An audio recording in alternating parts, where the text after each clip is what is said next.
pernah Nabi SAW sudah pernah menceritakan sekumpulan orang yang membaca, menghafal, menyampaikan Al-Quran sebagaimana persis seperti diturunkan.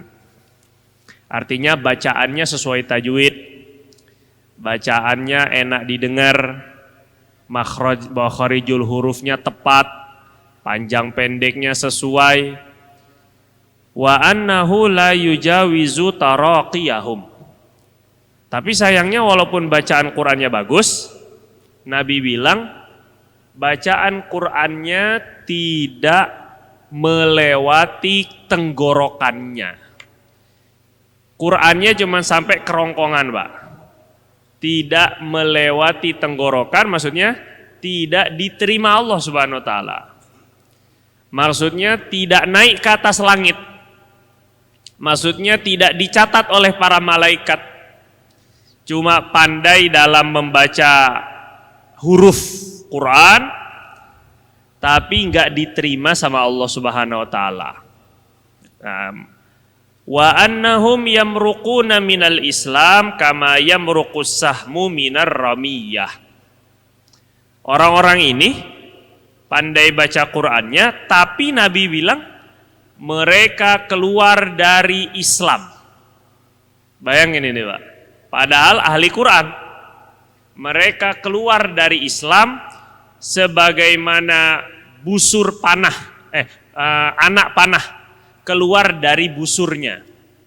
Anak panah kalau udah ditembakkan cepat sekali keluarnya. Nah, keislaman mereka atau mereka keluar dari Islam secepat anak panah keluar dari busur. Ini gambaran orang yang memiliki ilmu tapi tidak manfaat, Pak. Justru dirinya pandai dalam zohir, dalam bacaan Quran zohir, tapi dia menyalahi Al-Quran. Sikapnya, mungkin akhlaknya, mungkin akidahnya, mungkin pemikirannya, mungkin perbuatannya, perkataannya. Sehingga Nabi SAW mensifati ini orang pandai hanya dalam baca Quran, tapi sudah keluar dari agama. Na'udzubillah min dzalik, Pak. Ini. Nah, hadisnya ini, Pak. Ini beliau hanya mengutip potongan hadis sebenarnya.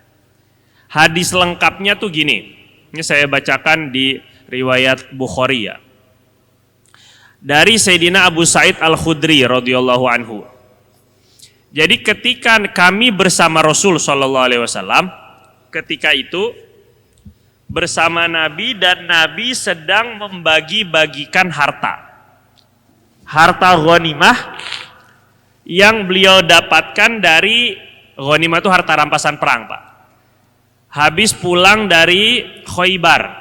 Khaybar ini adalah kampung Yahudi dan mereka markasnya Yahudi yang dulu dan sering sekali Yahudi ini mengingkari janji, kemudian ikut memerangi Nabi. Di perang Ahzab atau perang Khandaq. Nah, karena mereka ikut memerangi Nabi dan melanggar perjanjian. Tadinya ada perjanjian damai, Pak, antara Nabi dengan orang Yahudi. Tapi mereka melanggar perjanjian damai. Ya sama sekarang itu. Sekarang juga Israel ya begitu juga. Melanggar perjanjian damai. Setelah mereka mau melawan Nabi, terus kalah, terpecah belah, mereka kabur ke Khaybar. Maka Nabi serang Khaybar karena mereka sudah tidak di bawah perjanjian damai lagi.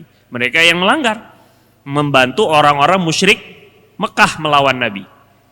Sampai di Khaybar sudah selesai, kemudian Nabi dapat harta rampasannya. Pokoknya yang menang perang itu pasti dapat harta rampasan. Itu sudah menjadi hukum dunia. Hukum Arab ketika itu sudah, pokoknya yang menang perang itu dapat harta rampasan. Dan Nabi SAW dan kita umatnya dihalalkan untuk mengambil harta rampasan perang dari musuh yang kalah. Ketika Nabi sampai di kawasan namanya Ji'ronah. Biasanya kalau kita umroh itu ada 2 tempat mikot. Mikot yang dekat itu namanya apa namanya? Hah? Yang mikot yang dekat ini untuk ngambil umroh dari Mekah maksudnya. Bir Ali itu dari Madinah. Terus kemudian kita di yang paling terdekat tuh Masjid Aisyah namanya. Nah itu yang paling terdekat. Kalau mau agak jauh namanya Ji'ronah. Selain Bir Ali jauh sekali dekat Madinah ya. Nah jadi ketika Nabi sudah sampai di Ji'ronah, Nabi tuh bagi-bagiin harta Pak. Tiba-tiba Nabi bagi kanan, bagi kiri, bagi kanan, bagi kiri, bagi-bagi. Ada orang di belakang yang belum kebahagiaan. Orang-orang sebutnya Dzul Khuwaisirah atau Khuwaisarah. Orang yang punya pinggang kecil. Sebutnya gitu. Orangnya aneh. Dari suku besar namanya suku Bani Tamim. Dia bilang gini sama Nabi. Wailak, ya Rasulullah, i'dil. Ya Rasulullah, la ta'dil fil qismah. Nabi, engkau ini enggak adil. Coba ini Pak. Ini pembahagiannya enggak adil Nabi kayak gini nih. Coba adil dong. Seimbang dong, bagi rata dong. Nabi SAW nengok, terus Nabi terus bilang, ini depan para sahabat ini. Kata Nabi, wahilak, celaka ente, faman ya'dilu illam adil. Kalau bukan saya yang adil, siapa lagi yang bisa adil? Kalau saya aja Nabi nggak adil, terus siapa yang adil? Ngerti nggak Pak ini? Jadi Nabi itu marah semarah-marahnya ketika dituduh integritasnya tidak punya atau hilang integritasnya beliau. Kejujuran, profesional beliau hilang. Jadi kalau misalnya kita dituduh nggak amanah, kita dituduh nggak adil, itu berhak marah. Nabi pun marah. Kalau saya nggak adil, saya ini Nabi. Kalau saya nggak adil, terus siapa lagi yang mau cari keadilan di mana lagi kalau saya nggak adil? Celaka kamu, nuduh Nabi nggak adil. Ini kan berani sekali ini orang ini. Hanya gara-gara harta. Nuduh Nabi nggak adil. Terus laqad khibtu wa khasirtu illam akun adil. Kata Nabi, saya bakal celaka, saya bakal rugi kalau saya nggak adil. Nabi saking membela dirinya sampai nyumpahin diri. Kalau sampai saya ini nggak adil, kalau bahasa kita ini berani disambar geledek saya, begitulah lebih kurang. Kalau saya nggak adil, saya 7 turunan saya penyakitan, nah, begitu lebih kurang. Demi membela diri itu Pak, Nabi ini untuk mengembalikan kepercayaan orang. Akhirnya Sayyidina Umar membela Nabi.